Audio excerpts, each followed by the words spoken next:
How about you name it? You gave me the notes. What would you name that? Halloween, yeah, because that's what we're.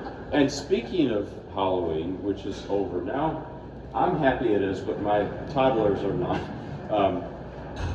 Today's program is pretty much going to be all Paganini arrangements, everything. Some of these I've done for you before, and some of them I absolutely are new for me, of these pieces. But everything is related to Paganini. But I think what you're going to see, or hear rather, is that there's so much variety, even though it's all based on this one composer, because these are the reinterpretations of Paganini by other composers. Paganini didn't write anything for piano specifically. But what these gentlemen did, these composers, is they adapted it for the piano, and in doing so, made it their own. Made Paganini, through their voice. And I'm going to start with a couple of Robert Schumann's Paganini studies. I've done some of these for you in the past, not these two. These are relatively new for me. And these are on the creepy side. They're on the spooky side. It fits with the time of year we're in. And if you think about it, Paganini lived in the early 19th century, born in the late 18th century. Schumann and all the Romantics were born a little later, but their lives overlapped. And the Romantics found great inspiration in Paganini. But nevertheless, this time period, the early 19th century, was a time when the genre of horror, or of neo-Gothic was another word for it, it was very popular. Think about Frankenstein, was written in 1819 by Mary Shelley. Washington Irving's The Legend of Sleepy Hollow was written a year later in 1820. And so many other things fit into that genre, because this time period, people were moving away from the ideals of Voltaire and Rousseau and the Enlightenment and the corresponding music of Mozart and Haydn and others. They were going into a more strange aesthetic, and that's what this music is. That's what Paganini is, and that's especially what Robert Schumann does with this music, so in a really special way. Now the first piece I'm going to play, these are arrangements of caprices for solo violin. The first one, there's actually an arrangement by Liszt as well, and let me show you how Liszt arranges it. Completely different from how Schumann does. Here's Liszt's version of Paganini.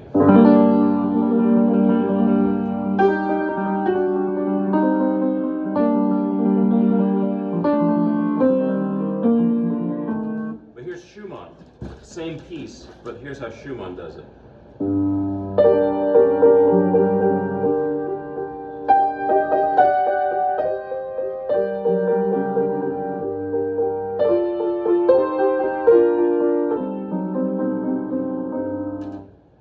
I like them both equally. I don't have a preference. In the same way on Thanksgiving, I like sweet potato pie and pumpkin pie. I'll just eat all of them. I like them both. But people ask me, which do you prefer? I don't really have a preference. They're just different. They're like different translations in literature. The Schumann version is a little bit creepier, I think. The Liszt is a little bit more volatile. They're just different. So I'm going to start with that one. This is Robert Schumann's arrangement of Paganini's G minor Caprice. The nickname of it is the tremolo, but that's tremolo is a vibrating sound, and you hear that like something is always stirring or cooking under the surface here. Here is the first piece.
Thank you.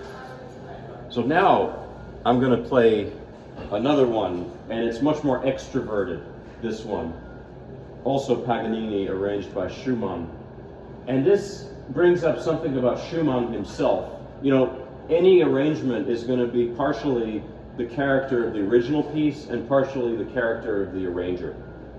And you hear the wild side of Paganini here, because Paganini, I've told you before, people viewed him as a sort of rock star at that time.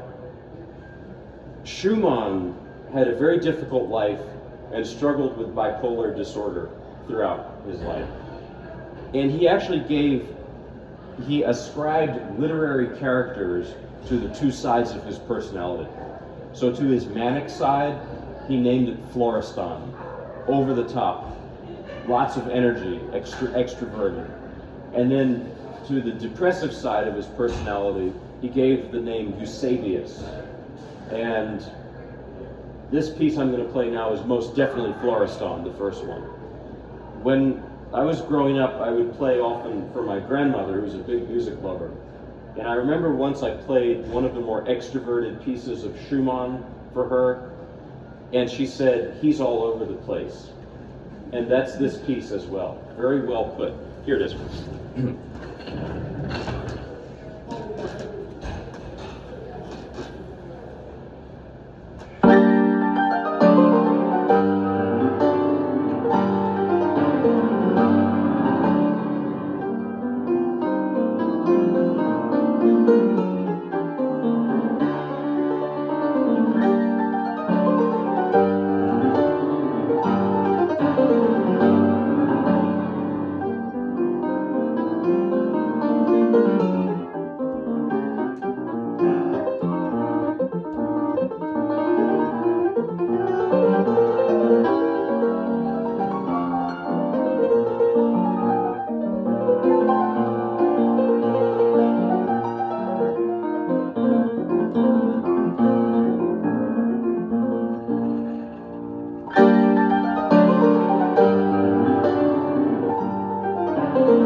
Well, now the main course today is going to be it's really one big piece in two big parts. Brahms's Paganini Variations. And I think last time I did book 1, last time I was here, but I have not done book 2, so I'm going to do both today because it's a whole, it's a complete piece that way. Now, Brahms wrote this in 1862, 63. He was only about 29 or 30 when he did it. And it's shortly after he actually literally lived with the Schumanns. Brahms knocked on the Schumanns' door as a young man looking for advice. I say the Schumanns because Robert Schumann and Clara, who herself was a great musician, knew. And they sort of adopted him. He ended up living with them. And he assisted with the family as Robert Schumann's health declined, especially his mental health, but his physical health too.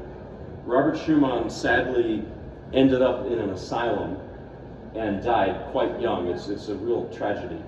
And Brahms was helping out the family. Clara was pregnant with their 7th child when Robert Schumann died. So it's really sad and really unthinkable. Now there is a sort of rumor that has probably some degree of truth, but not a whole lot, that there was a love triangle between Brahms, Clara, and Robert Schumann. Probably not exactly. One historian I read said that the lives of the great composers were usually a lot more boring than we might think, but was there some sort of tension going on? For sure. So Brahms was about 20 years younger than Clara, and they developed a very close relationship. They wrote these letters to each other throughout the rest of their lives. A lot of it was musical critique. You know, some of it was just personal, but there was actually a movie in the 1940s with Katharine Hepburn that sensationalized this, that there was actually a romantic thing between Brahms and... Probably not true. It probably didn't happen. It's just like, have you seen the movie Amadeus? It's a fantastic movie, but the story is completely not true. Salieri and Mozart, in reality, they hardly knew each other. And if anything, they respected each other. And furthermore, Salieri, the real Salieri, was a great composer. So I always bring that up because I feel bad for Salieri, because that movie and the myth that he killed Mozart has made everyone sort of hate him. But it's the same thing with Brahms and Clara Schumann. But anyways, the point is, there was something there, but it wasn't... I'm not a gossip column, so I don't need to go further into it. But Brahms wrote the Paganini Variations originally as finger exercises, or I call them finger torture, because they're so difficult. But he takes this Paganini Caprice, the 24th Caprice,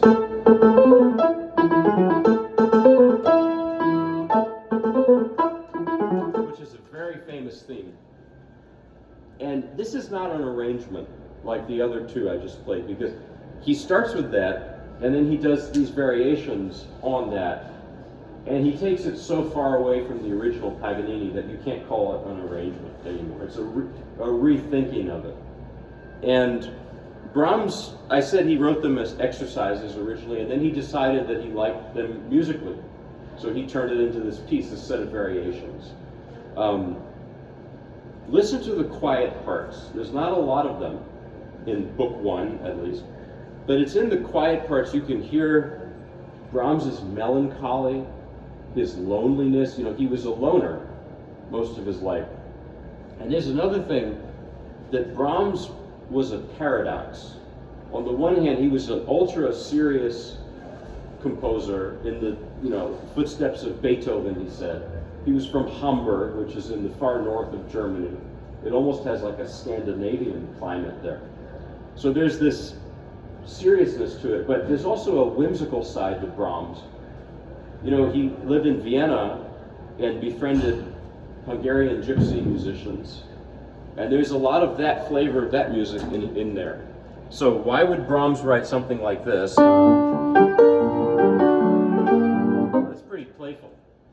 So I think it's that paradox of the very serious and the playful. There's also like Brahms is very reserved. I didn't know him personally, but I imagine he was a reserved person.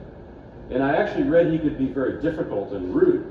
But once you got to know him, he was the warmest person ever. So you hear that in the music. You have to sort of, I think of Brahms as a prickly pear, you know. So you have to get past the prickly part. Anyway, here is book 1 of the Paganini variations by Brahms.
Thank you. That's only part one. But part two, even though it's still Brahms, Paganini, part two could not be more different. It's going to be much more melancholy, a little bit more subtle, a little bit more moody maybe, but it's just different. That piece, especially the end, is just like it reminds me of an interview with Christopher Waltz, his mother is Austrian and father is German. And the interviewer asked him, what's the difference between the two cultures from your parents? And he said, they speak the same language, but they couldn't be more different. It's like trying to compare a battleship with a waltz. And Brahms was from Hamburg. That's the battleship at the end. It really is like that. So, but part two, maybe there's a little more Vienna in part two, because even though Brahms was German, he did live in Vienna. And there's a little more waltz feeling in here. For example, there's this variation. I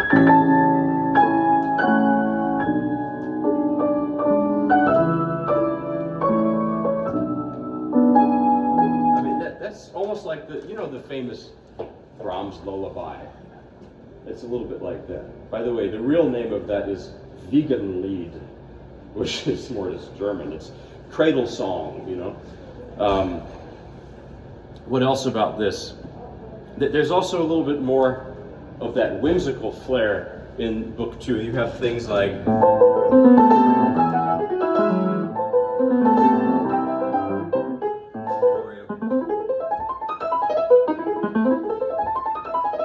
there's more of that sparkling feeling to it.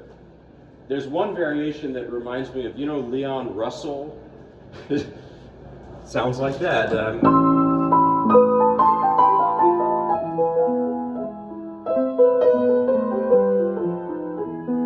By the way, I forgot to mention, did you catch in book one that I just played, there was one that sounded just like a music box. This one.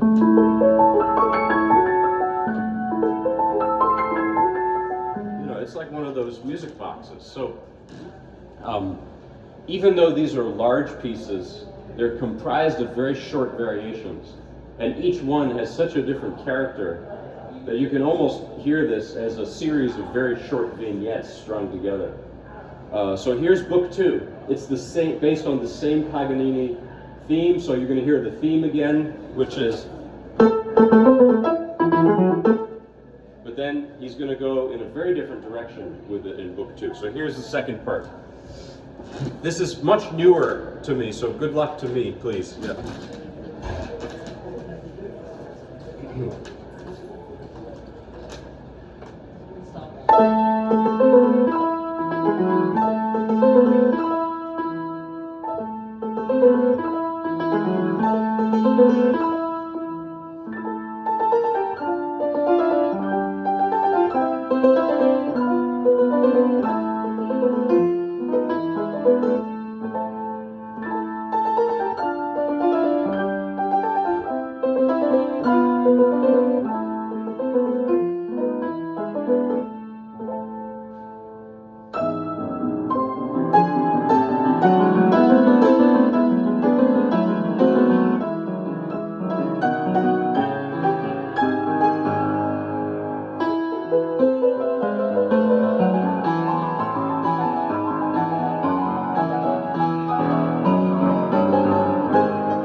So that's the whole Brahms Paganini.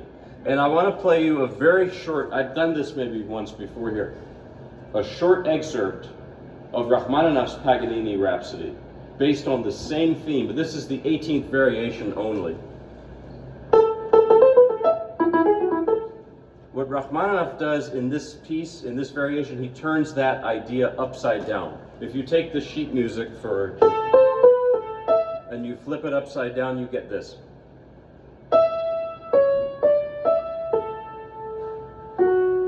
New melody, which is very famous. There's no number of movies use that, and usually the context for that is something very romantic or something, but the music comes out of Rachmaninoff's despair, because he wrote this piece at his summer home on Lake Lucerne, Switzerland, which is not too bad. How could he be upset having a summer home? But he did very well for himself performing, but he could never go back home, which was Russia. He left in 1917 when the revolution happened. This is, to me, this is his homesickness. This is his nostalgia. This piece is a dream of returning home. And everyone can relate to that, even if you were not from Russia or somewhere like that. Everyone has dreams. I have dreams of returning home. Home is a time, not a place. I visited the street where I grew up back in August. It's not home anymore. I think that's what this music's about. I didn't know him personally, but I think that's what this is. So here's the 18th variation of Rachmaninoff's Paganini Rhapsody.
I'm going to close with a couple old-time gospel, and I've told you this story a million times.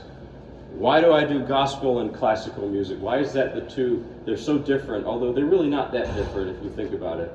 And this is my parents. My mother's an immigrant from Russia, from the Soviet Union, and she brought me up on classical music, things like that.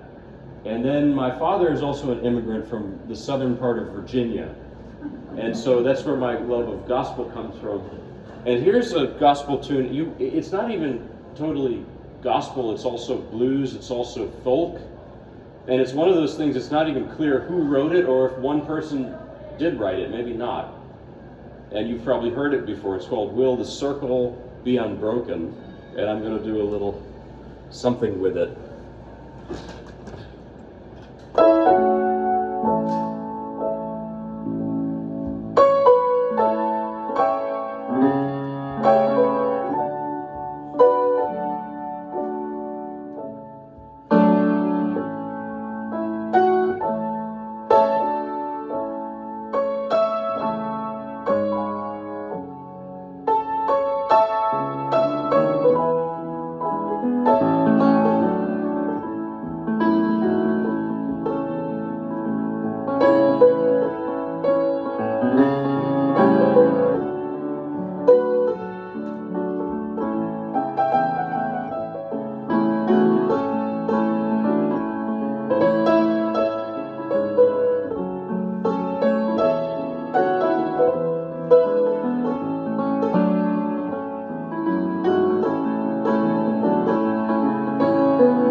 Here's one that's really upbeat just to close. This is something Hank Williams Sr. used to sing a lot.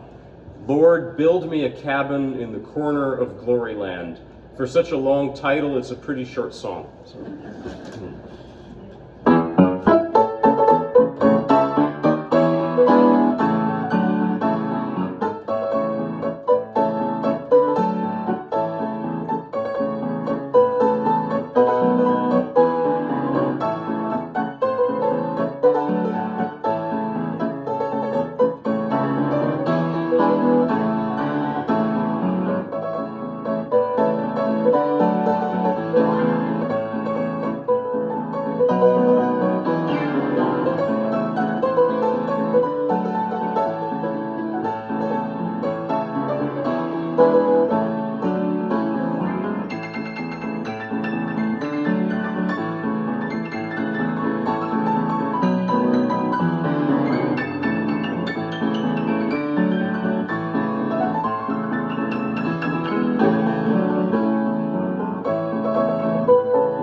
I guess that's right. Maybe the cabin is a little more quaint.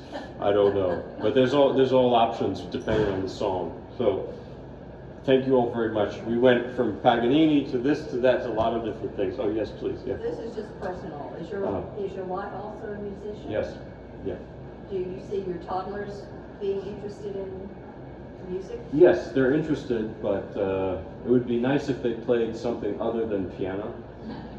But we'll see what they want. If they want to be, they want to do woodworking. I want them to do what they love. So my parents, they never forced me to do anything, and I ended up doing this crazy thing. But they have an interest, yeah, and it's going to be nice to see what happens with it here. So, yeah. Well, thank you all for coming over today. Yeah. Thank you very much.